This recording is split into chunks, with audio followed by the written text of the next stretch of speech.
Welcome to Success with award-winning journalist JoDee Kenney. Hear the secrets of success from brilliant minds in the business, entertainment, literary, and fitness worlds, and JoDee Kenney herself.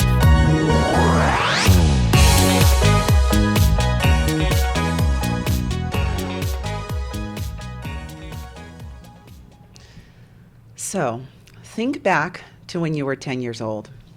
5th grade, boys still hanging with the boys. Girls might be crushing on those boys. Body odor becomes a thing that you really just don't quite understand just yet. You can't manage it either. What you really look forward to is the weekends. Yeah, kind of like hanging outside with your friends all day, riding your bike, chasing down that ice cream man. Of course, you got to get the ice cream man. You remember those days? Those were really the good old days. And we really didn't have a care in the world, did we? Most of us really didn't have any life-altering goals back then. Heck, we were just watching cartoons, if you think about it. Well, today, I'm introducing you to a former 10-year-old who found her life's work way back at that tender age of just 10 years old when she saw a documentary on heart transplants. Today, Dr. Adanna Akujuo is going to talk about how hard work, sacrifice, mentorship, and giving back led her to find her success. Dr. Akujuo, thank you so much for joining me today. Thank you for having me. Isn't it kind of funny, though, when you think back to when you're just 10 years old? Most of us are just, kind of like we still don't know anything in life. But yet you saw this documentary, and it changed your life. It really did. It really did. Okay, so let's start out. You were born in Brooklyn. Yes. And then you went to Nigeria. Talk about your life growing up. Okay. So I went to Nigeria when I was a year old. My parents both went to school here. And when my father was done, he had a job offer back in Nigeria. So I had a great life there, knew no troubles, played outside with open doors, and in the early stages in my life was carefree. You really could not complain about anything. And going back, fast forward from, the age of 1 to the age of 10, the only television show that I was allowed to watch late at night was Oprah. Oh, the Oprah effect. Was the Oprah Winfrey Show. So one day, my mother and I were watching the Oprah episode where she lost 40 pounds. I remember that one. And she brought all, 40 pounds of fat out on a trolley. And it was just a great show, and she looked great. It was the reveal of the new Oprah. So just as that show ended, a PBS documentary came on, which I wasn't supposed to see because I was supposed to go to bed. Oprah came on in Nigeria at 9 p.m., so it was 9 to 10. So this show started on at 10. At 10 p.m. on a heart transplant. And I saw it, and it was the most fascinating thing I had ever seen in my life. And I looked at my mom and was like, Mom, when I grow up, that's what I want to do. And that's how this was all born. Wow. I mean, just the thought of you being that cute little girl sitting in front of TV watching Oprah, which, we've all had that Oprah moment. Oprah is very important to my career as well. And then this documentary comes on. I mean, did you really know in that moment that was it? I knew that I was fascinated, and operating on the heart and touching the heart was something I wanted to do. But how I got there, what it meant, I did not know. I knew I wanted to be a heart surgeon like the person I saw, and that was all I knew. And when people would ask me what I wanted to do, initially I wanted to be an astronaut because I was fascinated with the stars. And then I wanted to be a lawyer because my mom wanted to be a lawyer, and her father told her she couldn't do it because it was a man's job, and she should be a teacher. But being a heart surgeon was something new to me, and I was just fascinated, and I decided to pursue that path however I could, and the rest is history. The rest is history. And the funny things, whenever I tell people I want to be a heart surgeon, they look at me like, what? First of all, how are you going to do that? And it's not a woman's job, it's a man's job, so you can't do that. It's like, you just watch, I'm going to be a heart surgeon. So let's talk a little bit about this. You're 10 years old, you're a little girl. How did you know to have big dreams like that? Because you talk about a doctor, a lawyer, an astronaut. Mm-hmm. How did you know to have those big dreams? Were your parents very supportive in you thinking bigger in life, or was this just internal? I think it's a little bit of both. My parents are very educated, luckily for me, and they've always been, education has been a very important thing in the family. And my mom, as I said, was a teacher, which was a very fulfilling career for her.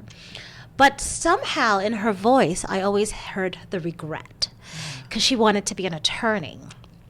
And her father told her that she could not be an attorney because that was a man's job.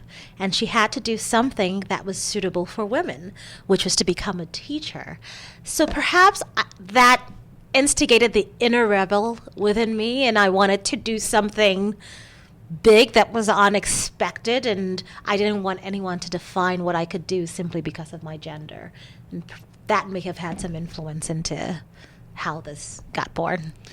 Now, so you were in Nigeria till you were, 17 years old? Till I was 17 years old. Okay. And then you came back and started studying Yes. to become a doctor. Talk a little bit about that. Okay. So, actually, going back to my childhood, I think I had one of the best childhoods in the world.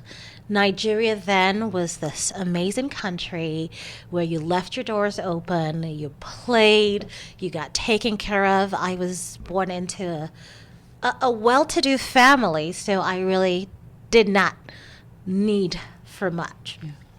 However, the political situation in Nigeria got really tenuous. The military government overthrew the civil, the democratic government, I should say, and started to put people in play that they wanted to achieve what they wanted to achieve. And my father was the controller of, a bank called the United Bank of Africa. And actually, he was pushed out of his job, and a couple of assassination attempts were made on his life. Your dad. Yeah. So things in Nigeria started to get tense in the early 90s. And we had an election where the Democratic Party was supposed to take over. The military government did not like the person who was elected, I should say, and did not allow him to take the position. And the rioting started, kind of what you see in other countries right now. The rioting started. It became very unsafe. And we were all American citizens, so the American government actually said, we advise all American citizens to get out of Nigeria. Really? So my father came here to figure out the lay of the land and come back and bring us with him.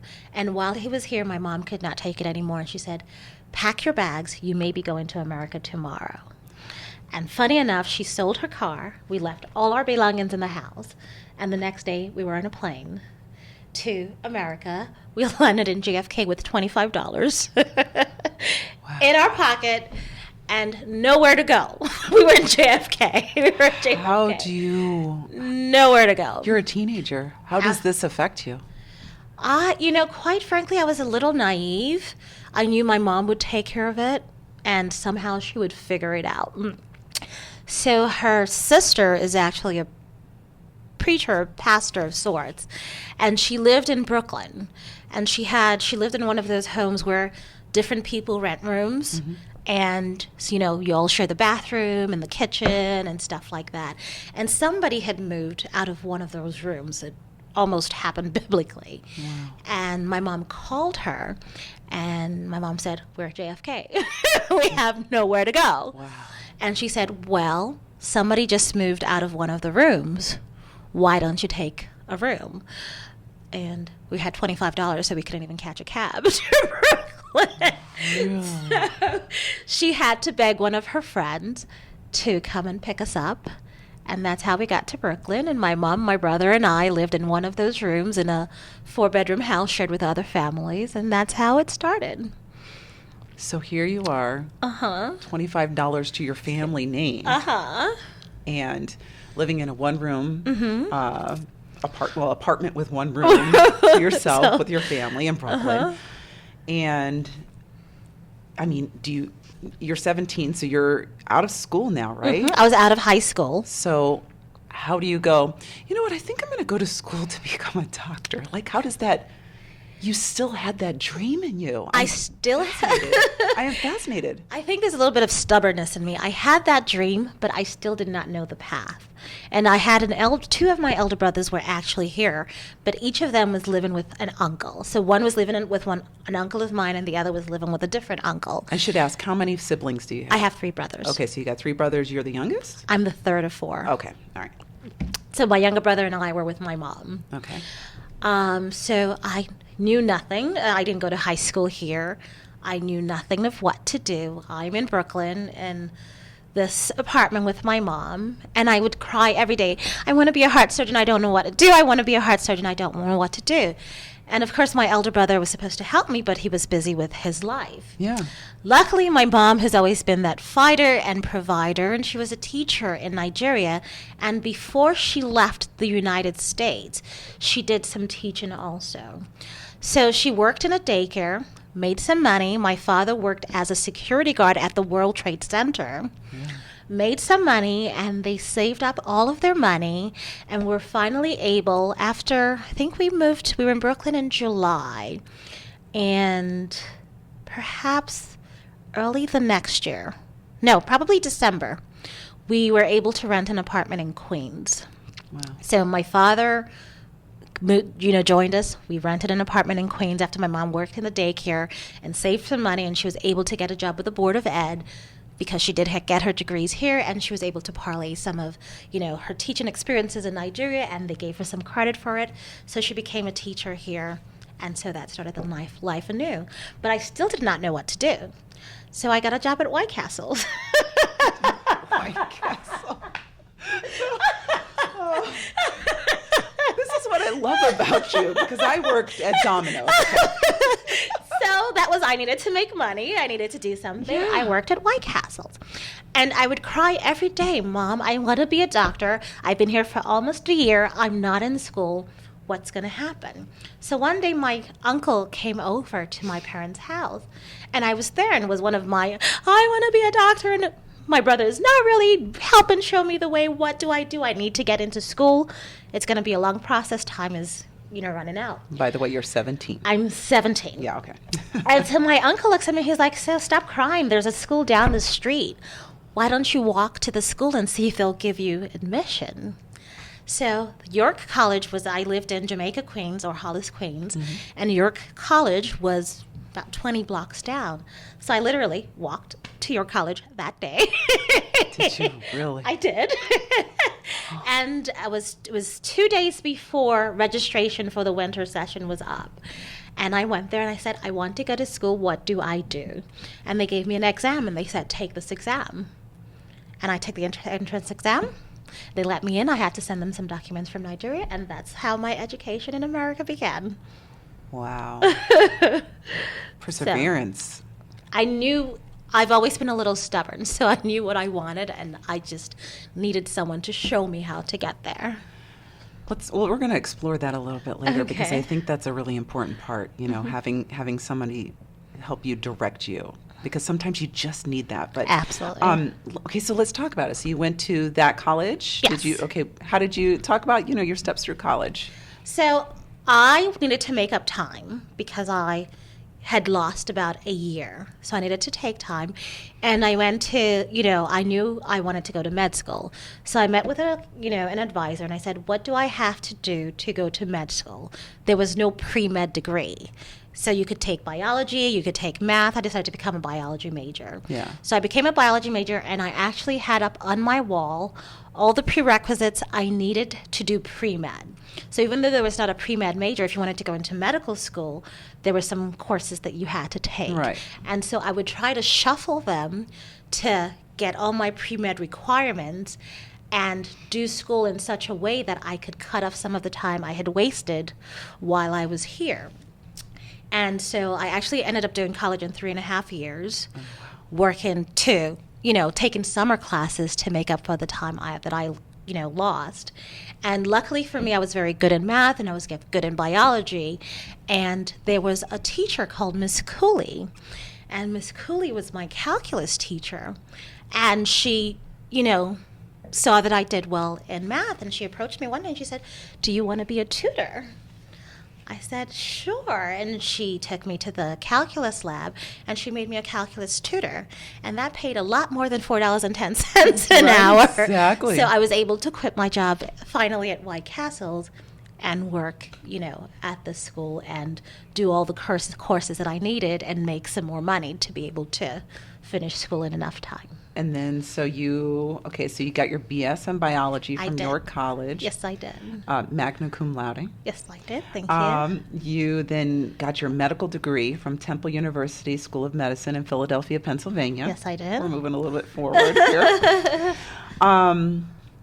Okay, so then you're there, and but I noticed that you mentioned, first of all, vision. You had all of your goals, all of your class goals up in front of you. And I really am a believer in vision boards.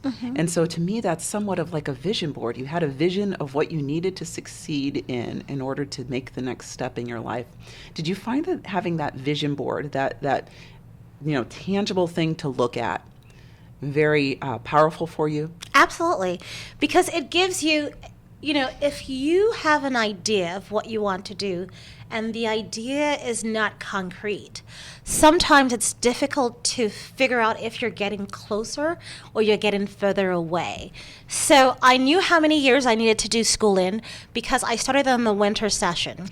So if I was not ready to get into med school, in June, then I'd have to waste another year, which is why I try to do it in 3.5 years, not because there was anything special about me. There was a plan. Yeah. So if I kept up that, those courses, I was able to strategize what I had to take when so that I wouldn't be overloaded with my course load and I wouldn't have too little and I'd be able to achieve that goal. And as I crossed things off, it became clearer that I could make this in 3.5 years and I could get into med school, without wasting another year. And it kind of helps give you the drive to do what you need to do to get where you want to go. What kind of sacrifices did you have to make during this time? Because I'm sure that really did kind of, in order to stay that laser focus, you have to sacrifice some things. Because I'm thinking when I'm 17, 18, 19, 20, 21 in college, when I think about the JoDee of those years, I think about the JoDee dancing in the clubs in Miami. And, really, I don't see myself as that driven and focused. But it's also because I didn't make sacrifices. So I'm wondering, did you make, sacrifices that you felt were important to stay focused? Absolutely. I made a lot of sacrifices. Even though my parents were able to get us an apartment and there was not a lot of money. So I had to work. I quit my job at White Castle, but I was able to work at school. I also worked at Macy's. And I worked at Family Consultation Services. So I had some jobs. I braided hair. Anything to make money, right? Anything to make money because I had to pay my tuition. So I could not go to the clubs. I could not go dancing. I could not hang out. I had goals that I needed to achieve. And so my social life hit the back burner and I had to work hard and study hard to get what I wanted to get.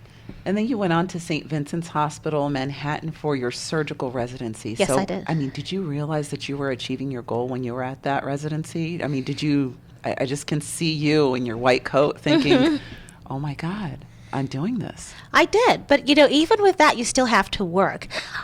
When you talk about the vision board, even though I was at St. Vincent saying I'm doing this, I still wasn't where I wanted to be yet. Yeah. So that was still kind of a focus of, I need to get here, and this is what I need to do to get here. So in my surgical residency, this is what I need to accomplish to get to fellowship. And in my fellowship, this is what I need to accomplish to get a job. So I did appreciate where I was. I think it's important to take some time to appreciate what you've accomplished, but not to relish completely in that and lose focus of where you still want to go.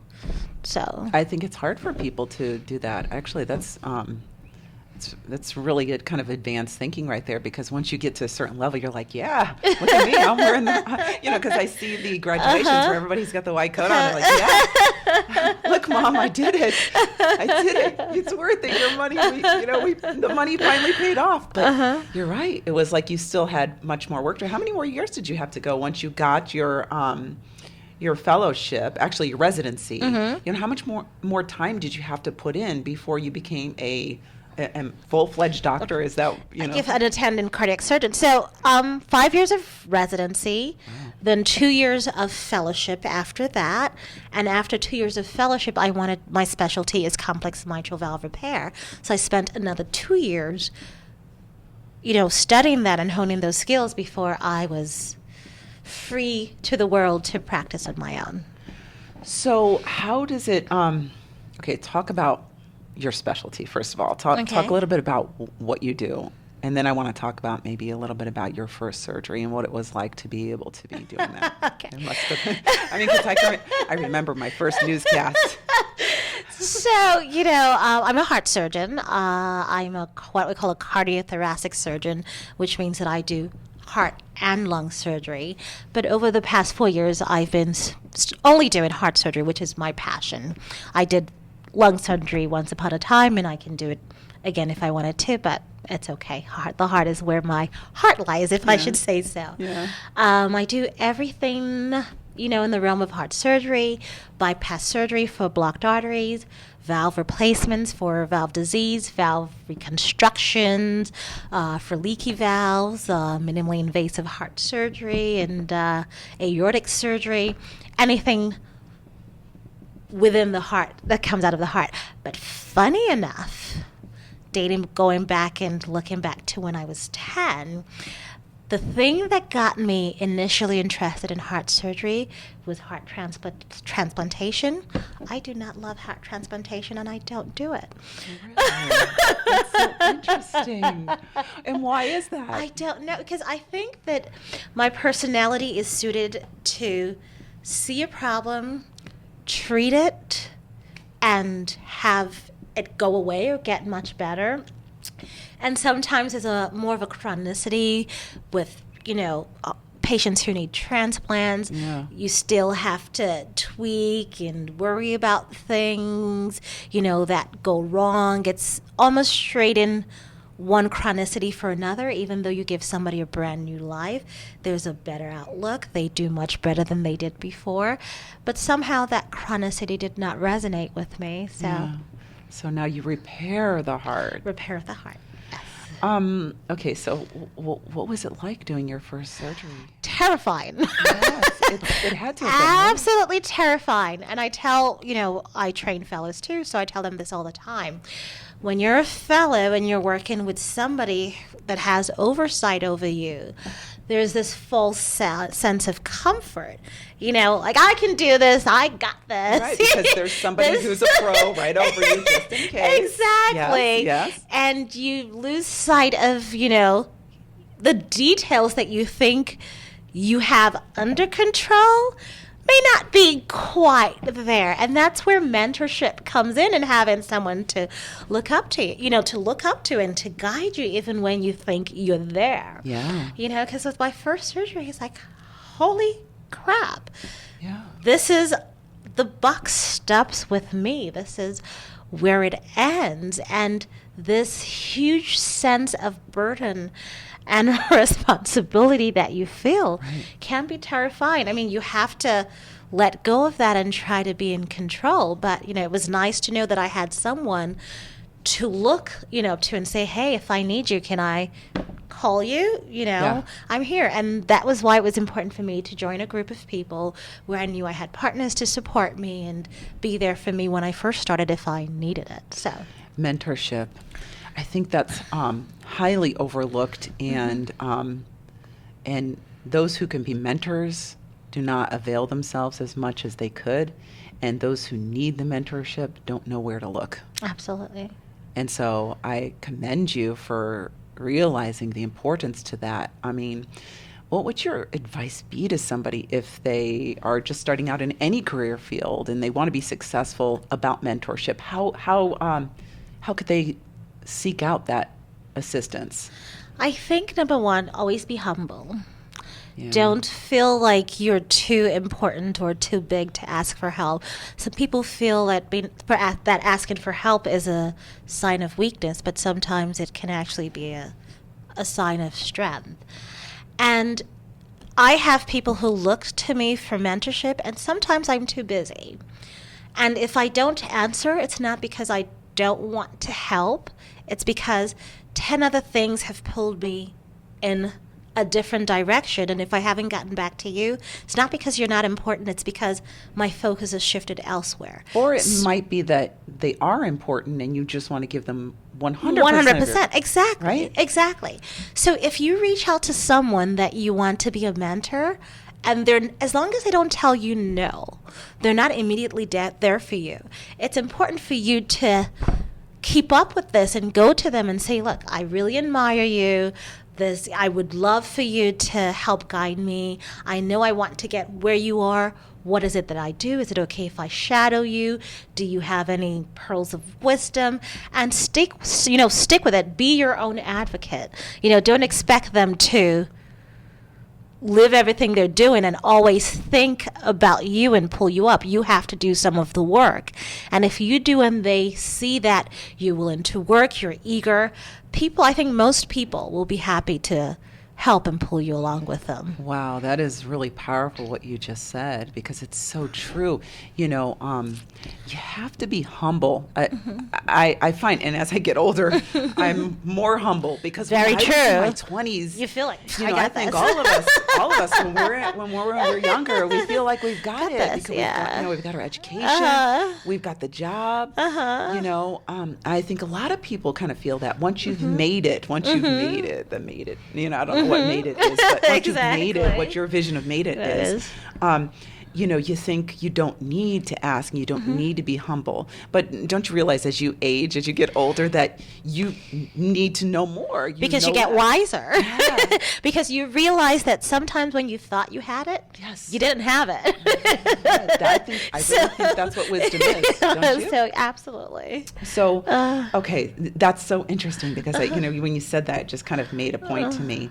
So now you have been practicing for 9 years now? Yes, since 2008. Have you all, now you're at Albany Medical Center. Yes. Performing adult cardiac surgery. Yeah. How long have you been at Albany Medical Center? For 4 years. For 4 years. So you talk about the type of surgery you do, because I think it's kind of cutting edge where you're taking surgery and the practice that you're doing, minimally invasive, and that's kind of changed the way heart surgery is, right? Absolutely. It's funny enough, I've been doing this for 9 years, and before I started to do heart surgery came a long way.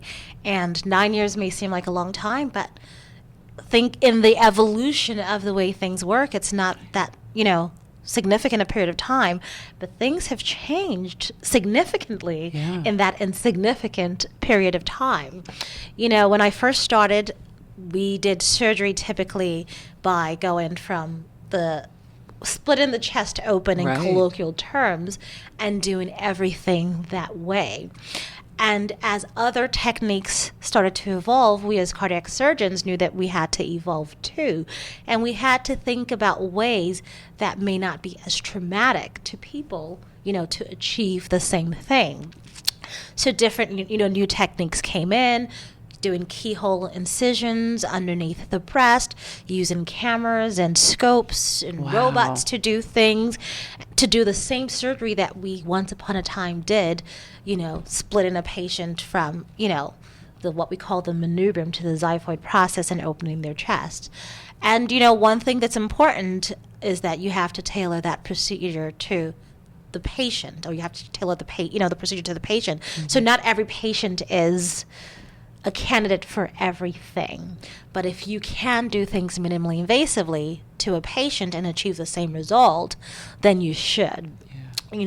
We've learned that it's better to repair valves than to replace them. So valves that can be repaired, we do, which is one of my specialties, complex mitral valve repair.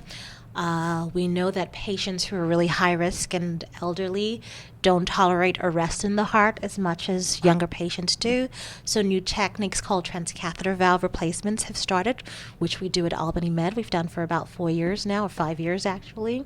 So there's a lot of evolution of cardiac surgery, and even in the, last year, things have evolved and continue to evolve. We do bypass surgery, we do aortic replacements, we do the entire gamut of open heart surgery. Now, I felt that when I met you, you changed the face of what a doctor is to me. And I don't know if that was just, from my perspective, being a woman and a woman of multinationalities, but people are listening right now. They don't understand that you're Nigerian, correct? So, yes, I am. And of course, a woman. And you're in your 40s. You're just in your 40s, so you'll be 41 soon. Yes. And I thought, what an amazing gift you are to this career field. I'm sure there are other women, and there are men that are of your age, different ethnicities, but to see you in action and to have you talk with me about success, really just, I feel like you're going to have a huge impact on people. Thank you. And so I'm honored to have you here, because I think you sharing your message of sacrifice, hard work, determination, really will resonate with people. When you talk with heart patients and they sit across from you, how does your message get received? Because I feel like you redefine what a heart doctor is in somebody's mind. First of all, by the way, she has the fountain of youth with her looks. You are stunningly beautiful, and you look so much younger than you are. And I'm in my 40s as well, so I can tell. But how do people receive your message when you're sitting across from them? You're healthy as well, so I think that really kind of probably helps to send the message of what you do home. Talk a little bit about how you're received. I think that has changed over time. When I first started, sometimes I'd be mistaken as the nurse. Which is okay. Yeah. Well, it's nothing wrong with being a nurse. I love and respect nurses. No, of course. but I think that historically, women have been nurses and men have been doctors. And sometimes you walk into a room and you introduce, I'm Dr. blah, blah, blah. And they say, oh, the nurse is here. That happened a lot. And the initial reaction when they realize that you're the heart surgeon and you're the person that they're putting their life, in your hands, there's a shock. But then as they sit and they talk with you, most people, not everybody, most people get comfortable and say, hey, you know what, actually, I trust you. I feel comfortable with you. And when I first started, that happened very often.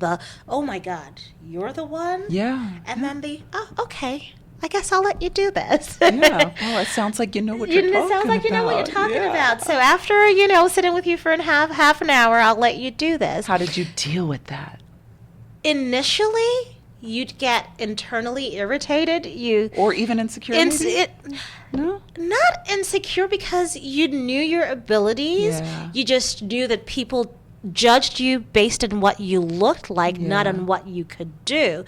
And so sometimes, as a woman in this field, we're a huge minority.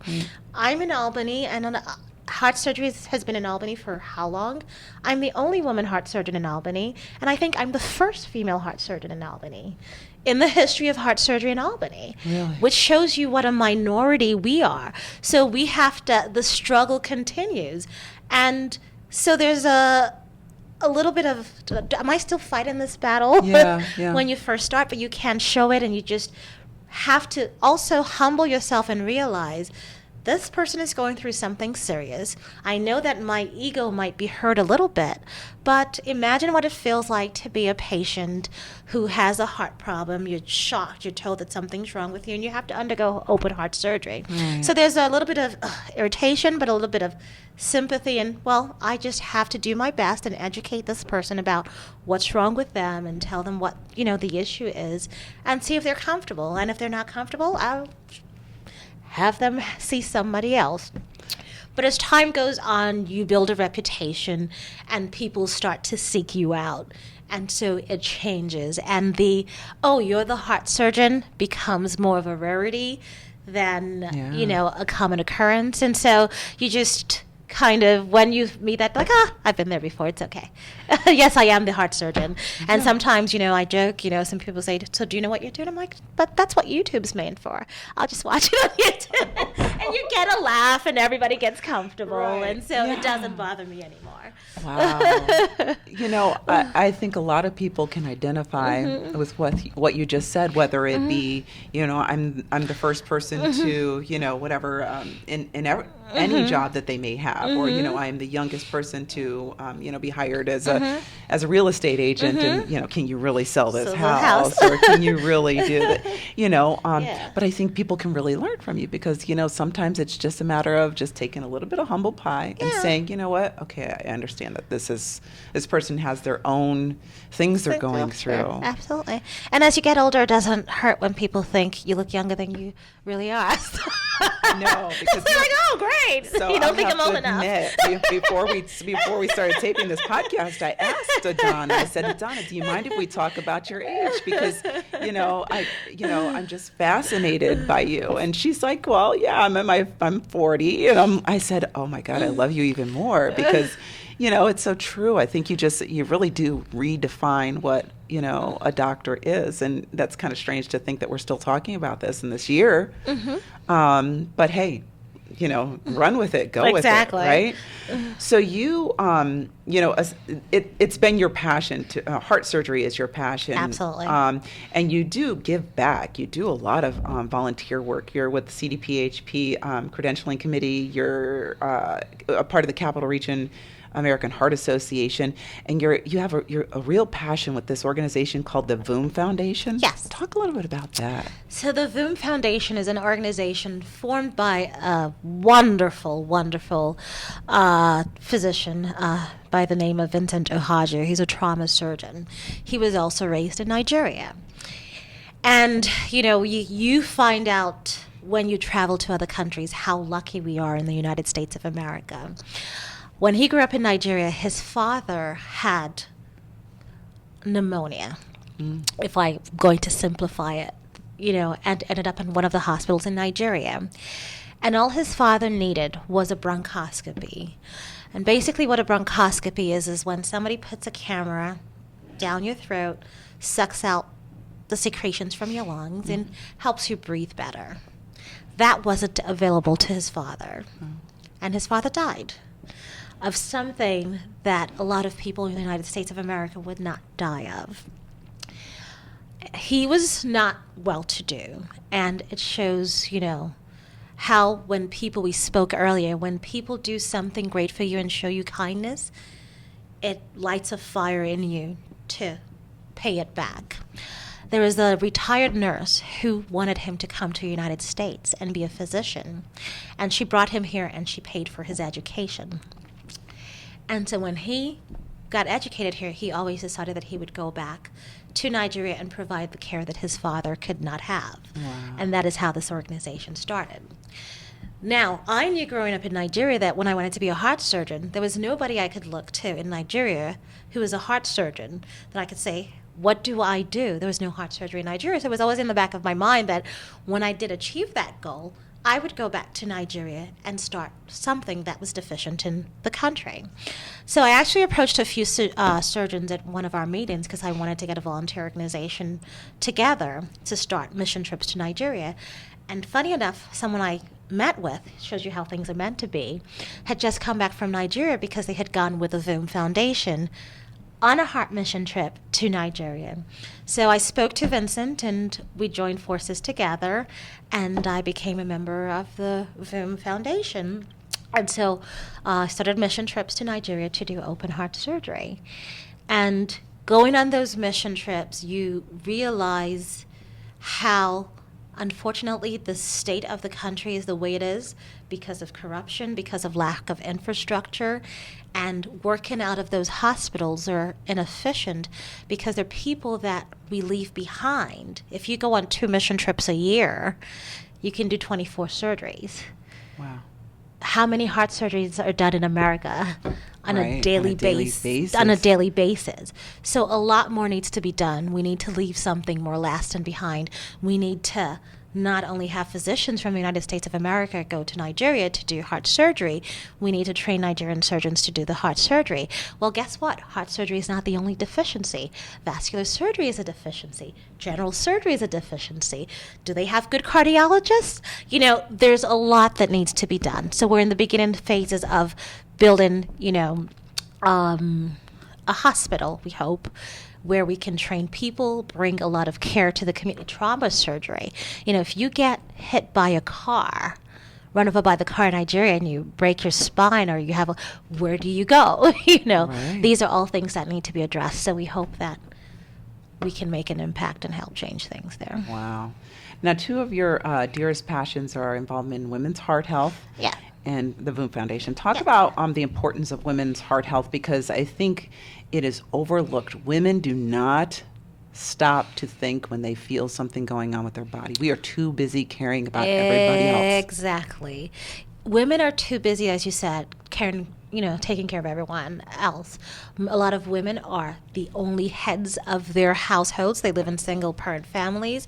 And even in two-parent families, sometimes a lot of the burden of responsibility, lies in women. Yeah. And so the time to stop, take a deep breath and say, I have this really funny feeling in my chest. Or, I was a little more winded running up the stairs than I should have been. Maybe I should see someone and take a look at it. Women don't do that because they feel that they don't have the time to. And I think it's very important that we educate women that 80% of heart disease is preventable. And when you do not take time to either prevent heart disease by taking care of yourself, taking 40 minutes to run or dance. You know what? If you have 3 kids and you have no babysitter, put on some music and you all dance together. Right. That's aerobic exercise, Right. Instead of ordering McDonald's, make the kids come into the kitchen and cook with you. Make it a family event. Eat healthier, take care of yourself. And if you take care of yourself and you can prevent yourself from getting ill, you're actually doing your family a favor, because if you do get sick and you're hospitalized for 5 days or 7 days, that is more of an inconvenience to your family than if you take daily steps to prevent yourself from getting sick. And unfortunately, it is 80% preventable, not 100% preventable. So if despite everything that you do, something happens, treat it when it's early. Because if there's intervention when it's early, your recuperation time, your recovery time is much shorter than if you let things go too far, and you're in the hospital for 2 months or a month instead of 5 days, or if you die. Dying is a bigger inconvenience to your family than taking 30 minutes, an hour or two to go to a doctor and make sure that everything's okay. So, I think that's a message that has to get out to women. Take care of yourself, and if you take care of yourself, believe it or not, you can take better care of your family. It's so true. So true. We just really don't make the time. We don't. Outside of your work, it's so funny. You have this high pressure job, but you really do have some outside interests.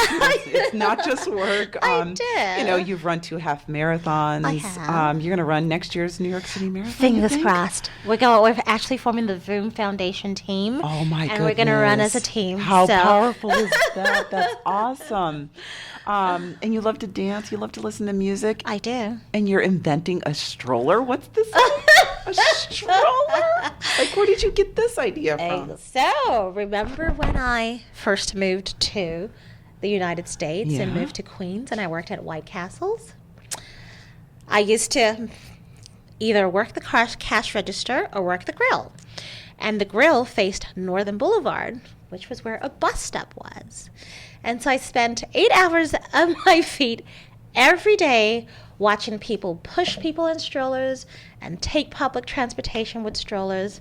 And I would look and see them get tortured. I know.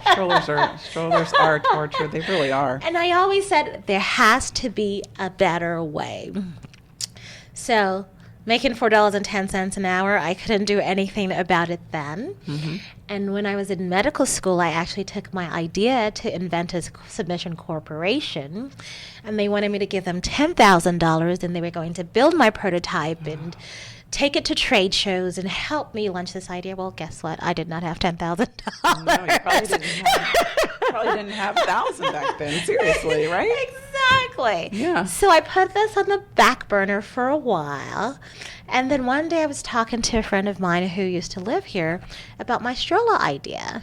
And I was like, you know what? It's about time that I reinvigorated that idea that I had years ago. And believe it or not, that was in 1993. It's 2016.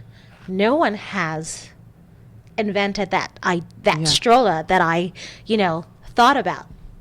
So you got to back then. So I'm working on it. Good. So it's come far.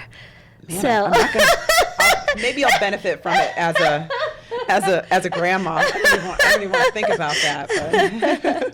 So that is the other thing that's taken some of my time out. So hopefully it does everything I want it to do. I want to ask you a couple questions. Uh-huh. With all that you've achieved, do you feel successful? I do. You do. I do. I love hearing that because I think a lot of people don't stop to think that they are achieving the success that they want to. What would be your message to others about their path to success?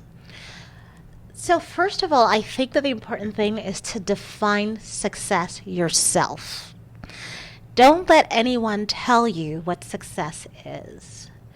Success is may be to some people a financial thing. To some people it's not. Success may be a goal. Success may be, it could be different things. You could be successful living out of a taxi cab and filling your life's goals, feeding the hungry and giving comfort to people. That, if you achieve that, if that's what you want to do and you're great at it, that's success. If your dream is to stay at home and raise 3 healthy children who make a difference in the world, and you do that well, that's success. If your dream is to become a neurosurgeon, and that's success. If your dream is to become the president of the United States of America, and that's what you achieve, that's success to you. So as long as it's a goal that you create yourself, something that you're passionate about, something that you want to do, and you achieve that, then you're successful in your own right, despite what anybody else says. And it's very important for you to pick something that you're passionate about, that you truly want to do, and you have to work for it. It's not going to come easy to you. You will have to make sacrifices. And if you think that sometimes you can have everything that you want at the same time, it doesn't always work that way. Something may have to give.